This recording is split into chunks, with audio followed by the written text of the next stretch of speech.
together. You up? Hey, you up? Hey, what's up?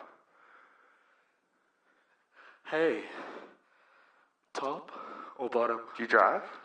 Can travel, you host? Are you cut or uncut?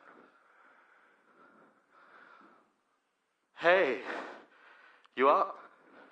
No matter where you are, Where you at? you're my shining star. Location?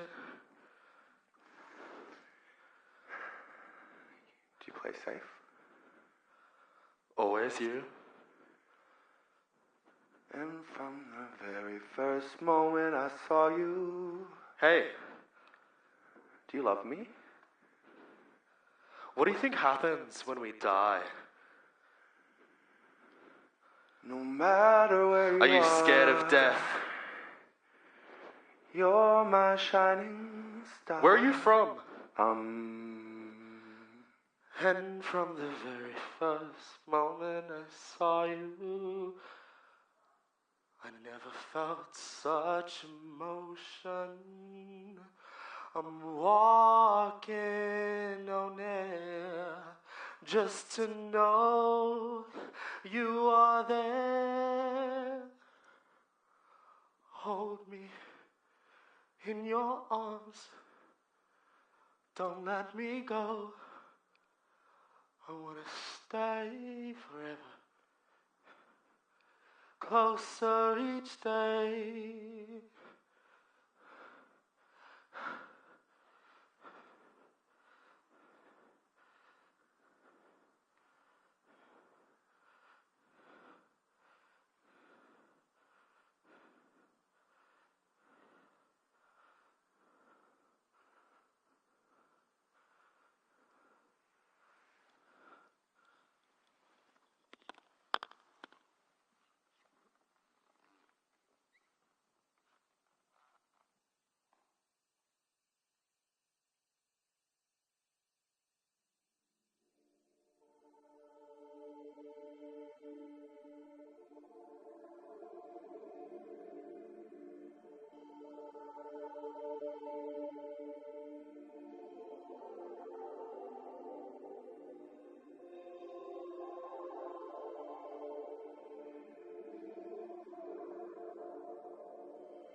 Hi. So thank you for watching. This is the Q&A part. Before we go any further, though, I would just like to acknowledge that this work has been made on Dharawal land and always will be unceded Dharawal land. Can I ask you first, Enoch, about the title of this work? So maybe just reiterating it for those who missed it. The title of the work is called... Wait, can people hear me? Sorry, I just can't hear myself. Yeah, the title of the work is called Flora for Flora, and like as the title sort of says, it's about two plants who meet on Grindr, and they get lost on the internet. I have a question here from More Blessing Mature. So she says, first of all, Enor, thank you. Her question is, where do you start? And has Rita read with that, where did you start? The OG nugget that started this and how this became this. I just wrote like an initial script, and then we wrote the script, and then I think the past sort of 8 days we sort of workshopped the script and like built around it, and I try to leave like enough space in the script so that we could all collaborate on it, rather than, you know, me coming in and being like, this is what your character is and this is what the design is.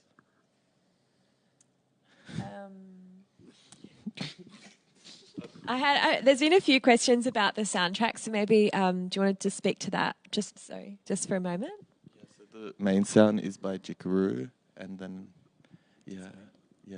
Designed by David. Yeah, and then it was designed by David, sound design, who's just over there doing our mic. Amrita, I was wondering if you could speak to, and maybe the performers Gussy and Joey might also want to speak to this, the movement references within the work. I think when we started making it, I wasn't interested in setting any choreography straight out. It was mostly, and when I first spoke to Enoch about it, they were like, I just want the whole thing improvised. Just make it be all improvised. And then after the first day in the studio, or by the second day, the performers were like, we would like some structure.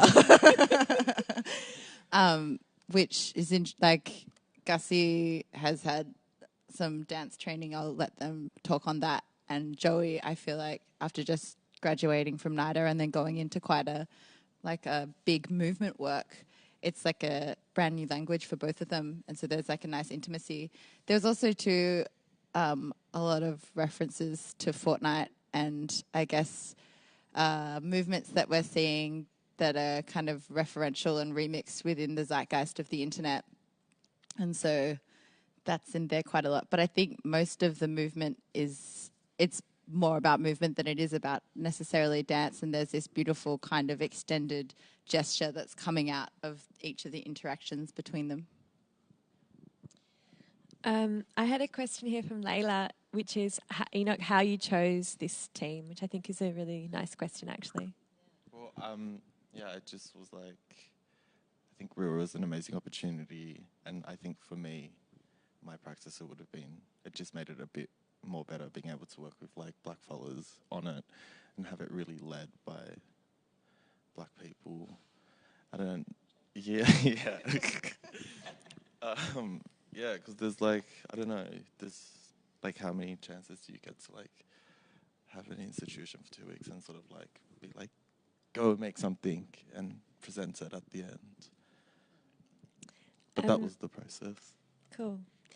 I have a question that is sort of aimed at you two, Future Method, Genevieve and Joel. I'm interested in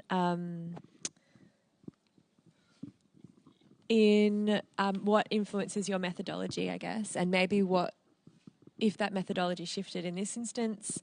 There's a question here that is like really interested in the way the set was used as a prop, which I think is a really interesting.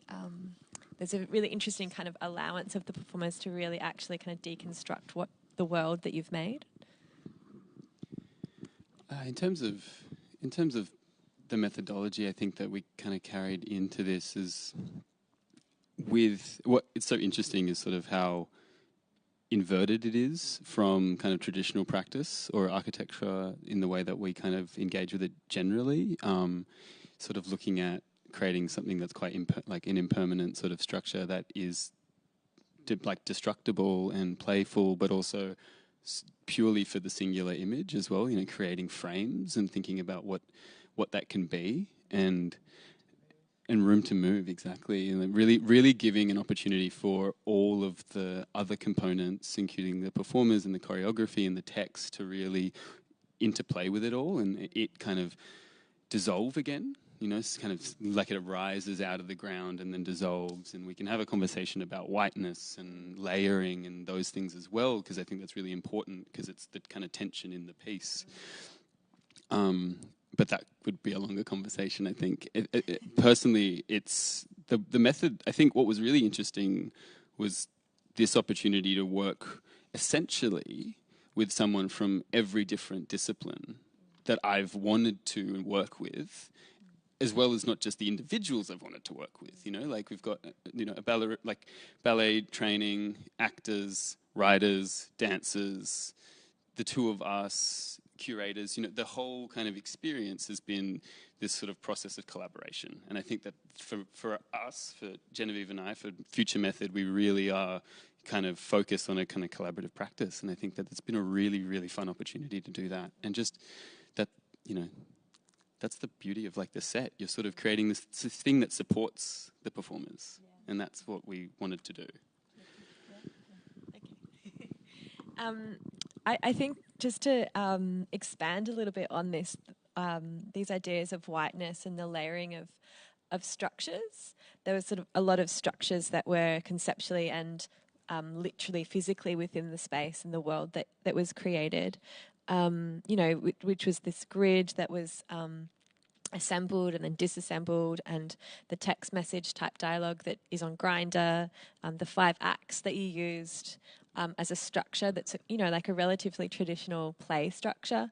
Then there's Facebook, which is its own structure. Do you want to just talk a little bit about this idea of like working very overtly with structures and how you wanted to fuck with that? Yeah, I think like as we were developing, it like became like quite evident really early on that like this piece was about structure and institution and and like ending it with like this call to arms that in that sort of internet-y way doesn't really say, like it's very empty at times, like, and what we're seeing here is like just addressing like that there's a structure on the screen and these are like the cornered borders, and then we try to put as many images that reference all the types of structure that this program, Real is like addressing.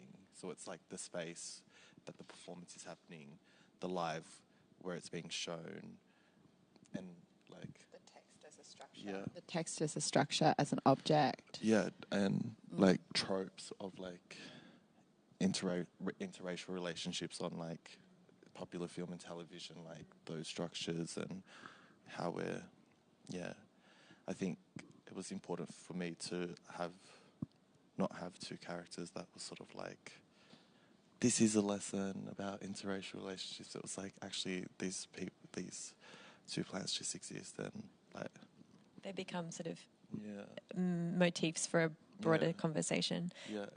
You use pop culture as a really almost like a ground anchor within a lot of the work that you make. Do you want to talk a little bit more about how that operated within this context? Because I think that particularly for a work that's streamed on Facebook, it's really a really kind of interesting tool to be able to cut through, and makes it very accessible in lots of different ways to different kinds of audiences.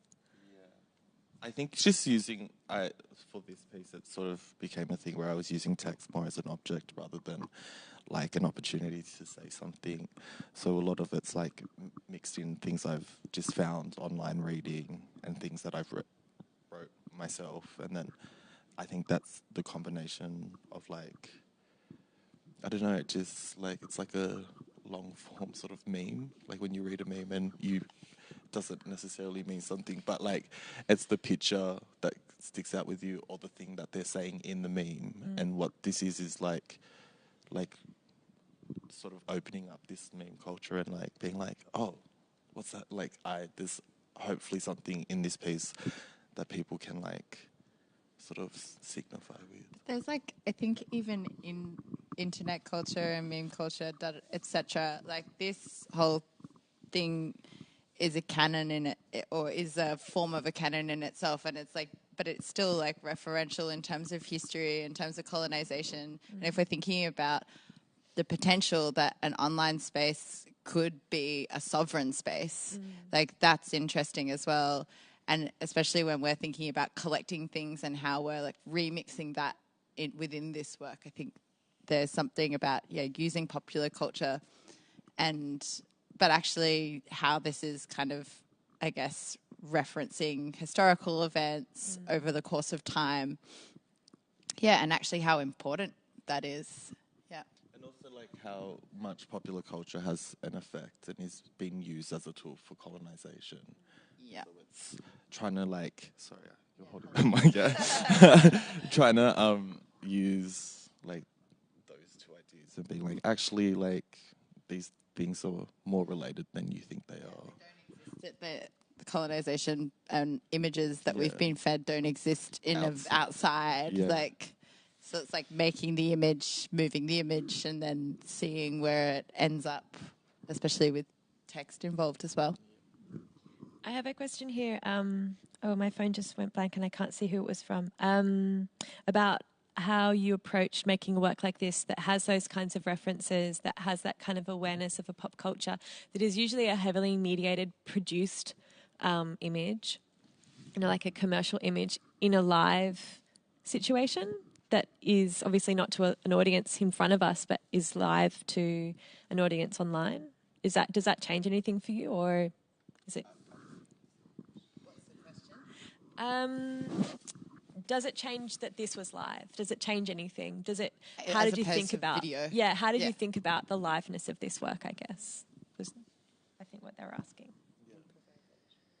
I think the liveness is what makes it special. Sort of like that's how the internet plays out in real life. It's live. Yeah. It's like it's responsive, it's happening. Kind of playing into like the medium itself, everyone watching it through their phones or their, like this is like a live video. This live streaming is like also Beychella. Yeah, and fragmenting that accountability to these referential images as well. Like we're playing with the fact that these like acts of colonization, these tropes, and the complexity of interrelationships between all people kind of then are like divided into this kind of network of accountability through the way in which a phone can be this like live stream object that kind of renders people accountable in a live scenario. It's also too, it's interesting, like the more and more we go on, we're streaming performances all the time. Like when we're thinking about great moments in popular culture that we might not have been able to be there, and there's this like memory and there's this like knowledge that's passed on, but I feel like as we go on, there's the availability to kind of think about framing performance so it can be shared and relived on and on. But that it doesn't take away from the aspect of liveness and I guess the risk and urgency that exists for the performers. Yeah, I mean, there's a really obvious relationship with using the technology that has been utilised by the alt-right and the kind of weaponization of that recently in Christchurch, and using it with the intention to do the opposite of that. It's like as soon as, we're using these sort of platforms and mediums as sort of, to like organize hate crimes, then like it automatically becomes a valid form of expression. So I think creatives need to feel that responsibility and need to like validate this platform and not view it as like, oh, it's zeitgeist, it's like the internet, blah blah blah, and being like, it's not intelligent or important, or it's not something that's having an impact, or like people just need to get out their phones and do things in the real world. It's like, no, this is also now the real world. This is what's happening. And whether you like it, you don't like it, whatever, it's like, it's a thing that we're learning to exist within. And it's like, as violent as it is, it's also too, there's been so many, it's also too like a very valid form of expression. Yeah, and I think it also kind of, from what Enoch you said earlier, in the sort of constantly referencing the frame and the image, as well as that these perspectives can be forced and they're doctored as well. Like, not only is this like this live, real, kind of authentic kind of channel, it's also something that constructs a viewpoint and then and destructs and structurally playing those tropes out with the set. You know, saying like, you know, the colonialism is a structure, and the structure is also embedded within your technology. The technology is reinforcing these colonial views, and like that's kind of what we're trying to play with here. And it's like slippery and shifting and changing all the time. It's like being lifted out from the floor underneath us. It's being like scattered above us. It's like in the text that we don't even know that we're speaking. It's how we're communicating. But also too, it's like, there's like, I think too with this, it's like, it's nice to start with like the fact that there was like a lot of, there is all of this undertones, but there was like a lot of joy in making this, and like deep and like lovely conversations. That was one of the funnest thing. And like thinking about like the fucking comedy in it too, you know? Is there anything else that you'd like to ask each other or end on? How is it for you two? Joey and Gussy. Are you dating? No. I wish. Hot new couple.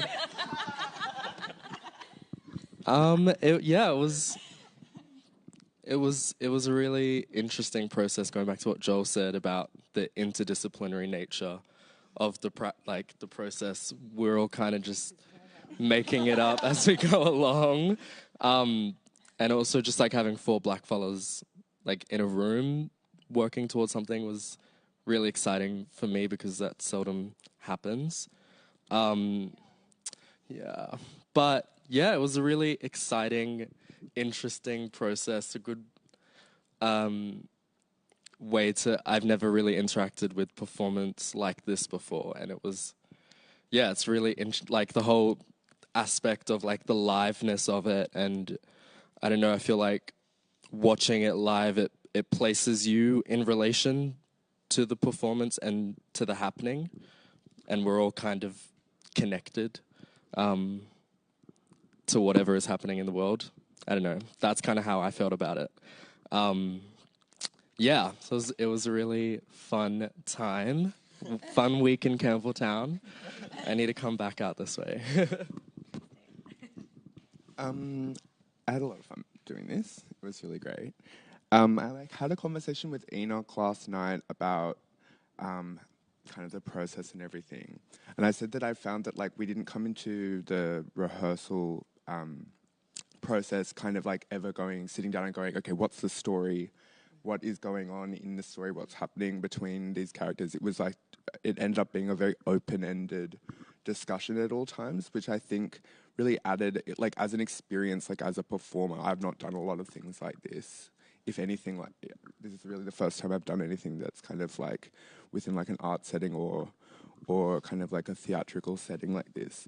It was just really like interesting because that open-endedness in the way we approached Enoch's script and we approached the themes and the ideas kind of like just taught me a lot, like as like a person. Like I feel like moving through it asked a lot of questions, and some of them were answered and some of them were not, and I just feel like it's a really cool, like, yeah. Jolts you into thinking, like, I think there was days where both me and Enoch were like, try this, and both of you were like, do we have to? But then once you did it, you can see back, it's like forming that trust with the room around you. And I think it's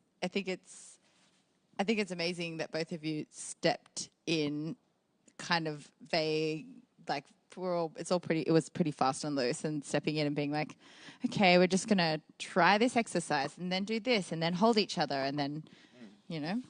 I think that really, I haven't seen the finished product, but I feel like that will really come through. All right. Thank you all so much. It's been such a joy to have you inhabit this space. I really, have really loved spending time with you all, and I'm, in awe and love the work. So well done. So thank you for watching, and thank you to the team behind the desk over there. So Akil Aramat, David Trump-Manis, and Justin Fan. You are amazing. The next Real Real will be Justin Fu in the end of June. So, sorry, Jason. So stay tuned. All right. Thanks.